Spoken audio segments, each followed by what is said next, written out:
Hi all, today we will discuss a subject named Computer Architecture and the subject code is CM303C. And that first topic is block diagram of a digital computer. See, computers are basically of two types when they were invented. The first one is analog computer. Later on, digital computers were developed. So the meaning of a digital computer means they only take the binary input, that is 0 and 1. So binary digit 0 and binary digit 1. So we are calling now whatever the computers we are using, they are called digital computers because they accept only 0 or 1. So the block diagram of a digital computer consists of three major components. One is input device, and input device, all of you know, example for input devices are keyboard, mouse, and of course joystick. So what is the responsibility of these input devices?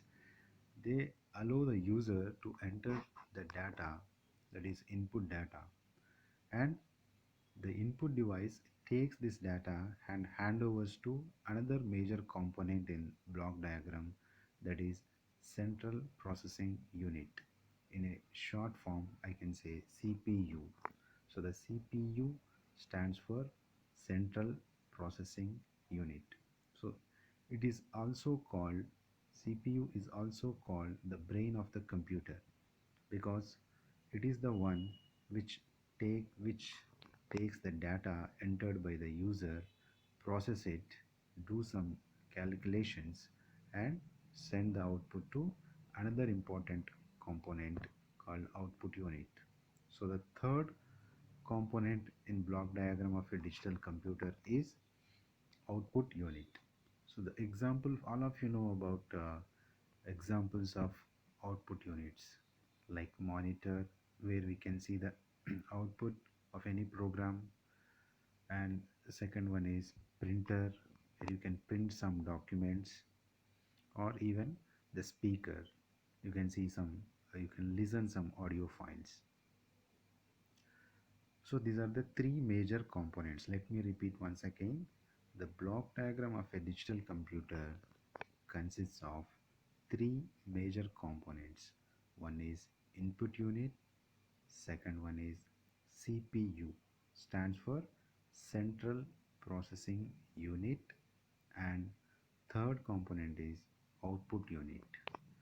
So now we also discussed some examples for input unit and output unit. Next, we discussed in detail about the central processing unit because as as I mentioned earlier, it is called the brain of the computer. So you should understand what it does basically means. It takes the input data from the user, process it, and send that output data to output unit. So what is meant by processing of the data? So here becomes that you should get a doubt that whenever the user enters the data, the input unit handovers the data to CPU. So there should be a place for storing all the input data. Yes, exactly, that storing unit. There is a special unit in CPU called storage unit. The storage unit basically stores the data that is entered by the user, and also it stores the output data which needs to be sent to output device. So remember, storage unit in CPU is responsible for storing the input data and output data, and while processing this input data you may get some temporary data, so that data also needs to be stored in storage unit. Now when I say storage unit, it is of basically of two types. One is primary storage and second one is secondary storage. Just remember, in storage unit contains major two subparts. One is secondary storage and second one is primary storage. Remember, we are discussing about CPU, Central Processing Unit. So the CPU contains two more subcomponents. One is storage unit, and in storage unit it is again storage unit contains two more subcomponents, that is secondary storage and primary storage. So just I want to say few words about these primary storage and secondary storage. Primary storage is the one which interacts with another component, another subcomponent in CPU. So if you observe the diagram carefully, the primary storage, in storage unit we have primary storage. So primary storage is the one, is the type of storage unit which is interacting or communicating with another subcomponent in CPU. We discuss in detail about this. Just remember this thing. So in storage unit we have two types. One is primary storage and second one is secondary storage. The difference is primary storage directly communicates or interacts with central processing unit subcomponent, and secondary storage is the, remember, secondary storage is the large capacity. Secondary storage has large capacity, whereas the primary storage has less capacity compared to secondary storage. But the primary storage is the one which directly communicates with another subcomponent within CPU. Just remember this point. An example for primary storage is RAM, RAM, random access memory. Primary storage also has another name. We will discuss in detail about this. Now let us discuss another subcomponent, that is control unit and arithmetic and logical unit, or in a short form ALU. So if you see the diagram, there are two components. One is control unit and the other one is arithmetic and logical unit. So the control unit, if you observe, it is communicating with input unit. You might have seen dotted lines from control unit to input devices, from control unit to output unit, and from control unit to storage unit. So the control unit is again one of the important component within CPU. So in a digital computer, CPU or central processing unit is itself the brain of a computer, and within that CPU, which is the important component, means control unit, or in a short form CU. So the CU sends some signals, control signals. So the control unit, as name uh, specifies, it controls the functionality of the remaining components in a computer. So the control unit sends a signal to input unit. You might have seen a dotted line. The dotted line represents control flow or control signal.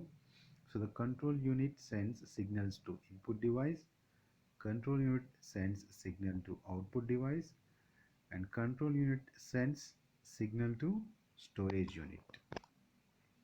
So it is the major component in CPU. And other important component in CPU is ALU. ALU stands for arithmetic and logical unit. So as the name specifies, all of you know about arithmetic operations. You might have studied in your previous class different arithmetic operations.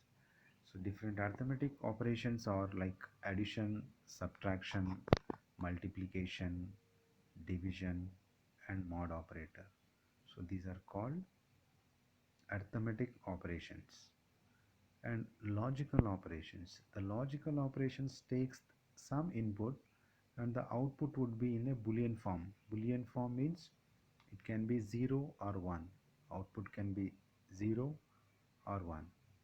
0 means false, 1 means true.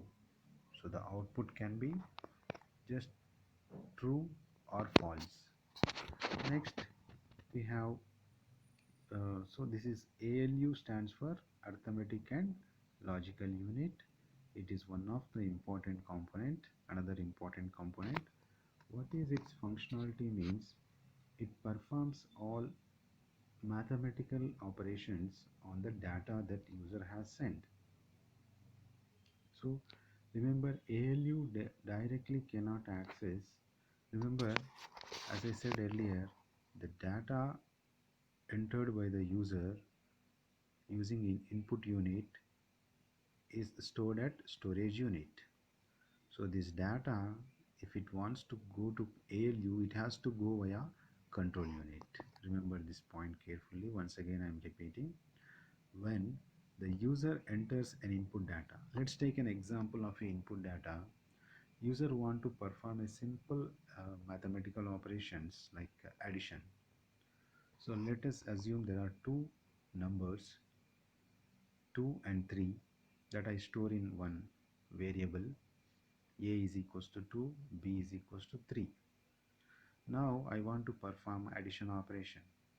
So when the user enters the data 2 and 3 using the input unit like keyboard, first it go and store in a secondary storage device, and from secondary storage it goes to primary storage, from primary storage it goes to control unit, from control unit those 2 and 3 values will go to ALU. So ALU performs arithmetic operation addition and gives back to control unit.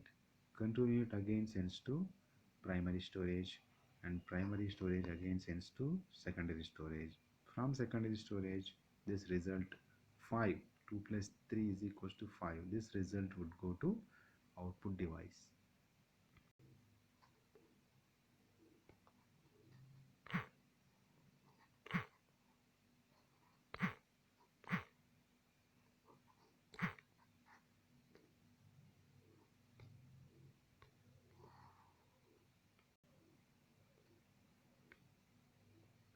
So remember, when the user enters the data, that will go to storage unit, and from storage unit it goes to control unit.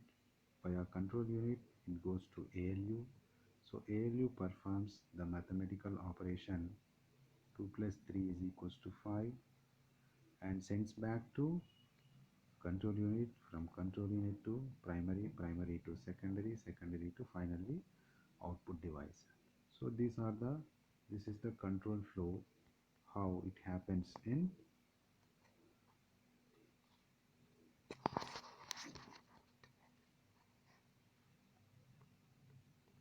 block diagram of a digital computer. Next we see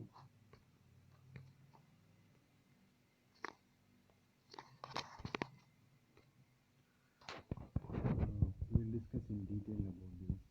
So the mainly computer system consists of three parts as we discussed earlier. One is central processing unit, second one is input devices, and third one is output devices or output units. So remember, in CPU again is divided into two parts. Then is one is arithmetic and logical unit, second one is control unit. So this is one more detailed diagram about central processing unit. So the input unit examples are keyboard and mouse. Output unit examples are monitor and printer, and also speaker. And the CPU contains memory unit or storage unit, control unit, and arithmetic and logical unit.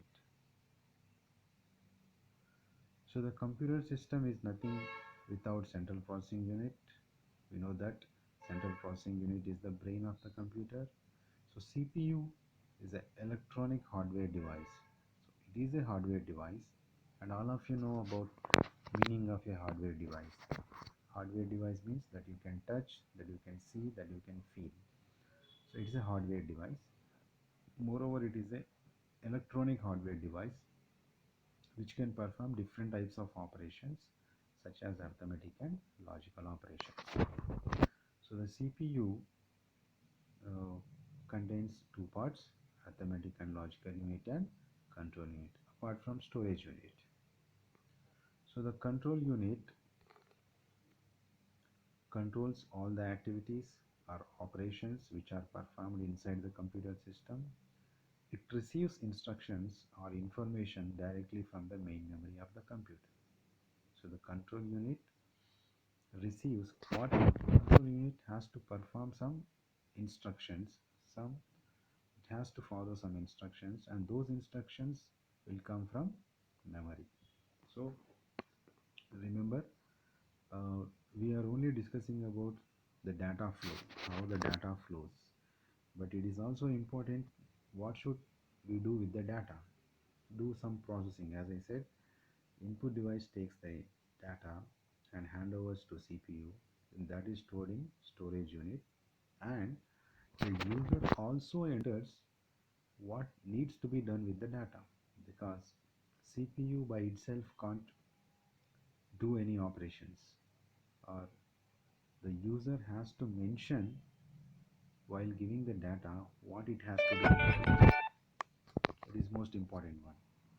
So the important thing is, when the user enters the data, the user also has to enter instructions about what operations needs to be performed on the data. So those instructions user has given, those instruction has to be followed by control unit, who will follow those instructions. When the user enters some data along with some instructions, those instructions has to be followed by control unit.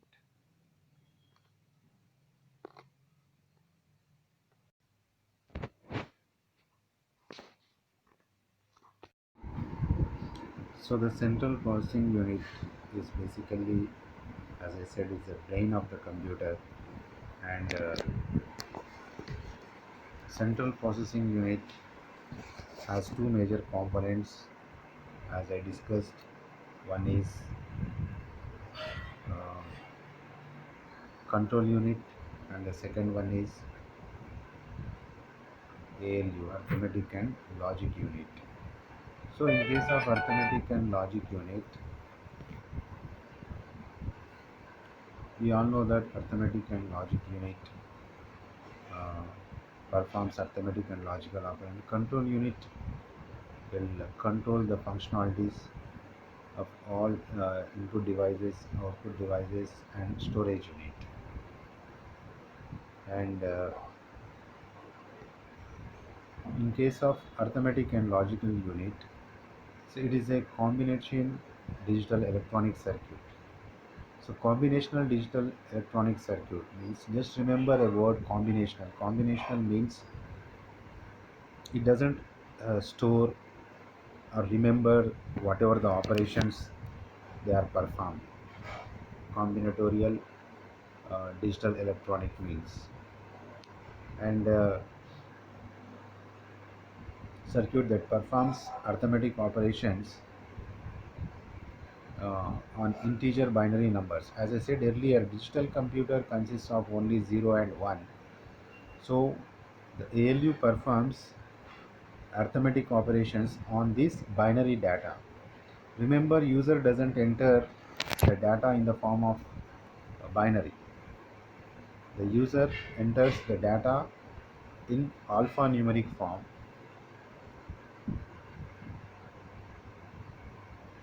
but ultimately that has to be converted into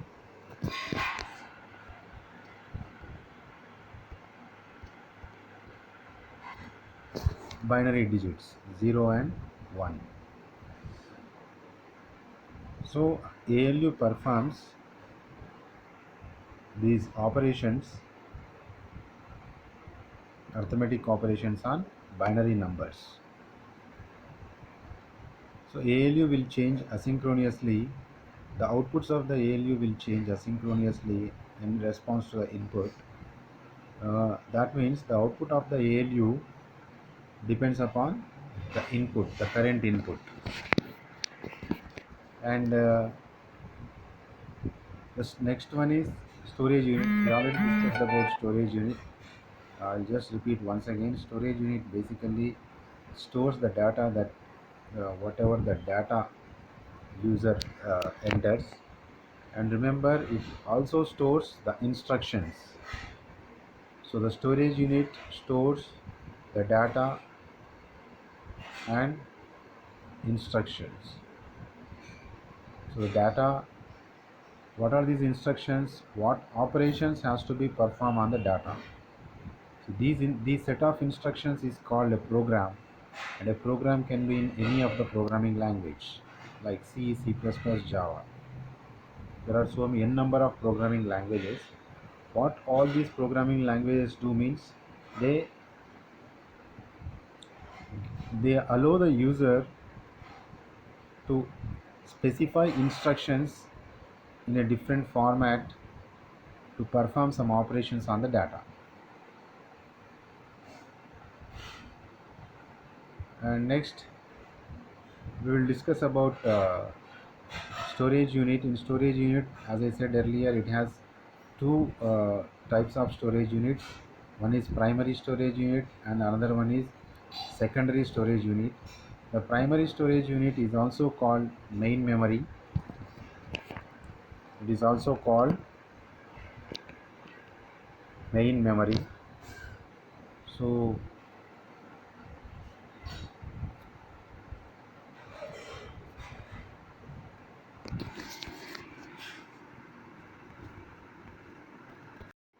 as I said earlier, the storage unit consists of two types of memory units.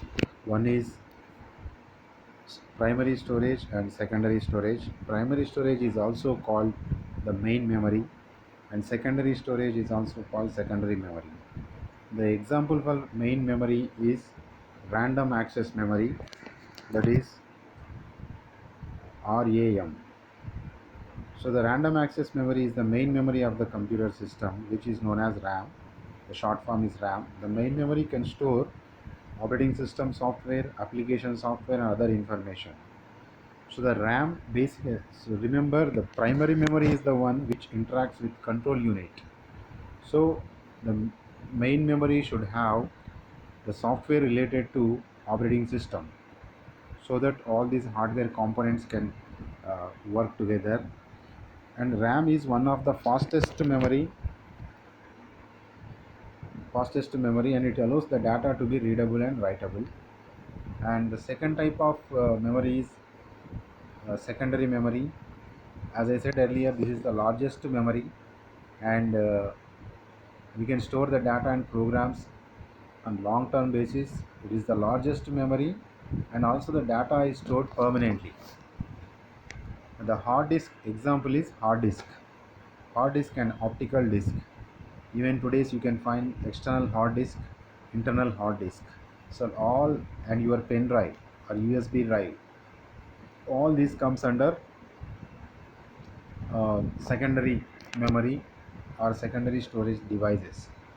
Here the data is stored permanently, and but the disadvantage of this secondary memory is that it is the slowest memory compared to main memory. For that reason, this is not connected directly to control unit and ALU. So here it is mentioned that the memory is not connected to the processor directly. So here comes the term processor. Processor means it is a combination of ALU and CU. So in the block diagram, if you remember in the block diagram, we have a subcomponent in CPU, that is uh, control unit and ALU. So you can refer the control unit and ALU as, now onwards we will call both of them as a processor. So as and when you read a word called processor, remember it is a combination of control unit arithmetic and logic unit, and in addition to these two there are some registers. We'll discuss about registers in future classes. Remember, registers are temporary storage locations. They are used only to perform some calculations. While performing some calculations, we may get some intermediate results, and these registers are used uh, to store those intermediate results temporarily. So processor means, remember, even the processor you can find in the mobile, in the laptop, in tab, in computers. So the processor means ALU, CU, and some registers. So this is about secondary memory. Next we will discuss input devices. We already discussed about input devices. So the user provides set of instructions or information to the computer with the help of the input devices such as keyboard, mouse, scanner. The the data representation to the computer system is in the form of binary language. After that, processor processes the converted data.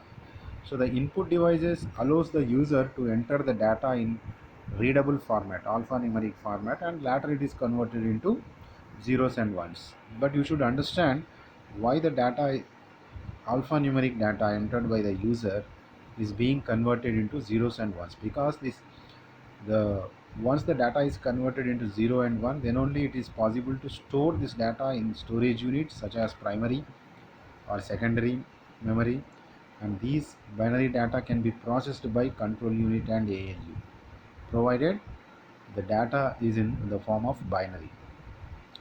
And the next one is output devices. The output devices produce or generate the desired result according to some output or input, such as, and the example for output devices are printer, monitor, speaker.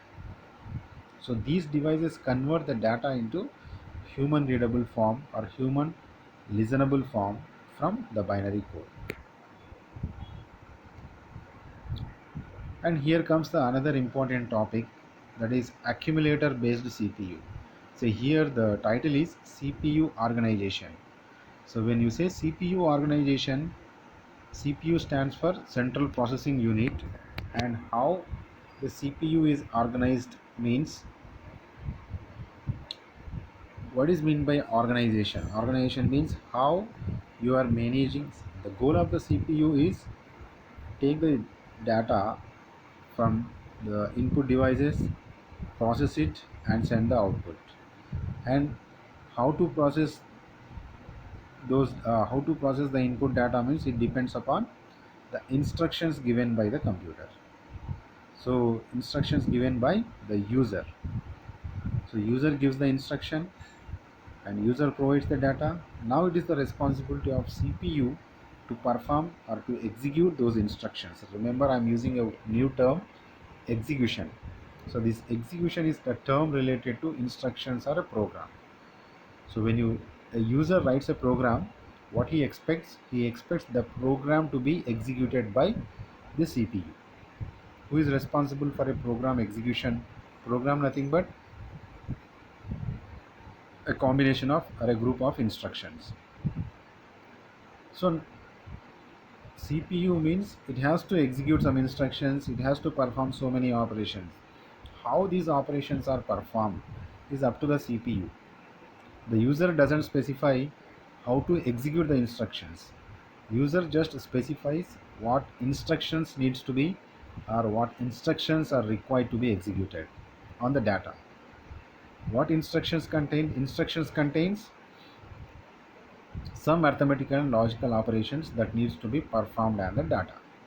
So the user doesn't say, the user doesn't specify how to execute the instructions or how to perform operations on the data. The user instructions only contain what instructions or what operations has to be performed on the data. Now it is the job of CPU to execute those instructions or to perform those operations in its own way. So that is nothing but CPU organization. So how it performs how it executes the instruction? Yes, there are different techniques. One of the technique and most popular technique is accumulator based CPU. So here comes a new term, accumulator. So accumulator is a, remember we discussed about registers when I mentioned the word processor. Processor is a combination of control unit, arithmetic and logical unit, and in addition to these two, there are some registers. These three together called we refer as a processor. So when I say register, remember register is a temporary location where the intermediate results or final results or input data is being stored. So when I use the word temporary, it is, that means the data that is stored on the register can be erased at any point of time. It is not permanent like secondary memory.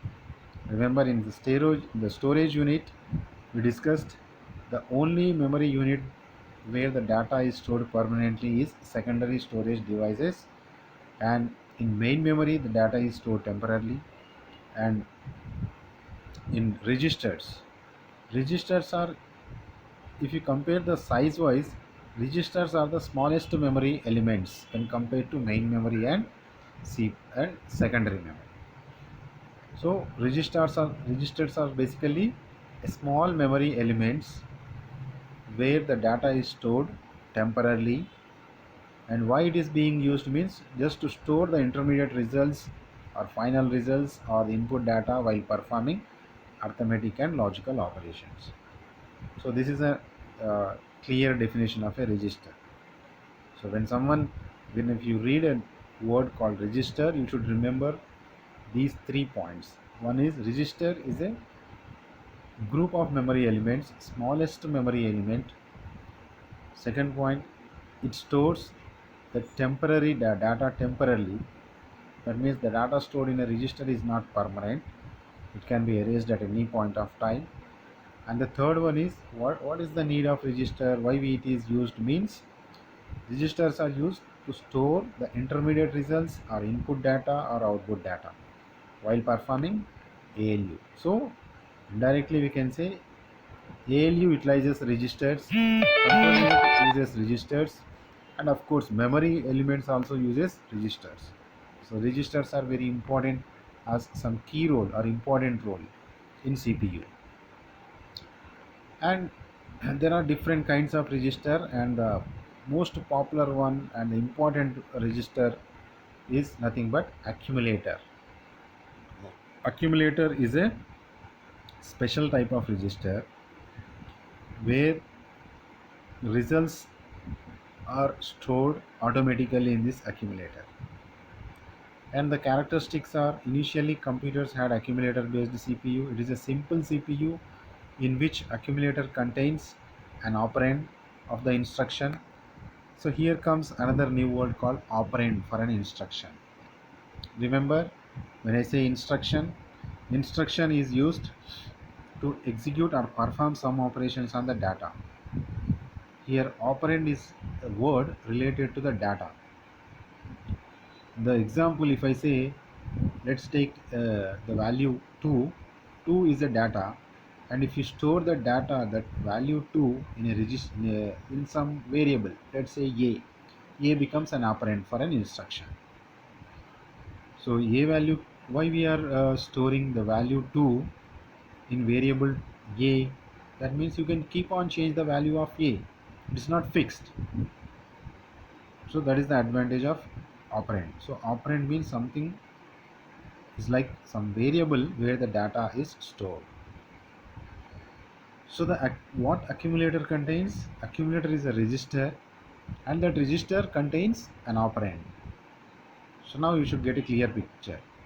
Let's take an example. If ALU performs arithmetic operations such as addition, if you want to perform an addition, you need two values. Let's assume one value is 2, one value is 3. So 2 has to be stored in somewhere, 3 has to be stored in somewhere. Where the 2 and 3 are stored means in registers. And one of the register is accumulator. So in accumulator, value 2 or 3, any one is stored, and when ALU finishes the execution of addition, that means when we got result 5, the result 5 is again stored in accumulator. That is the importance of accumulator than any register. So by default, when ALU performs an operation, its result is being stored in accumulator.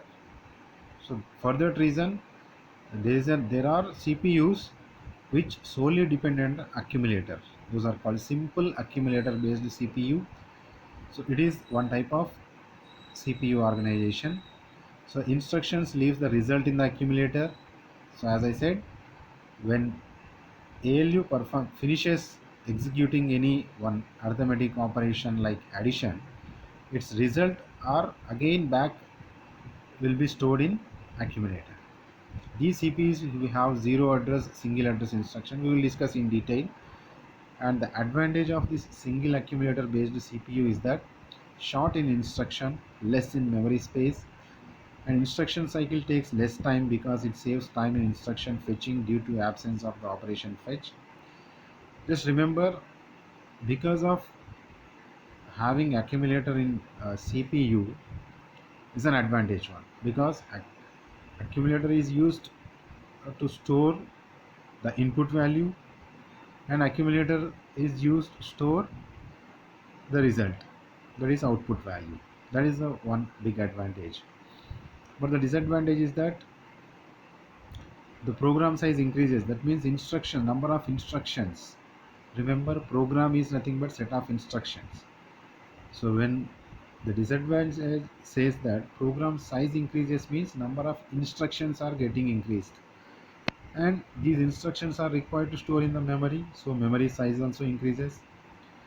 So when you have more number of instructions to be executed, program execution time also increases. So this is basically disadvantage.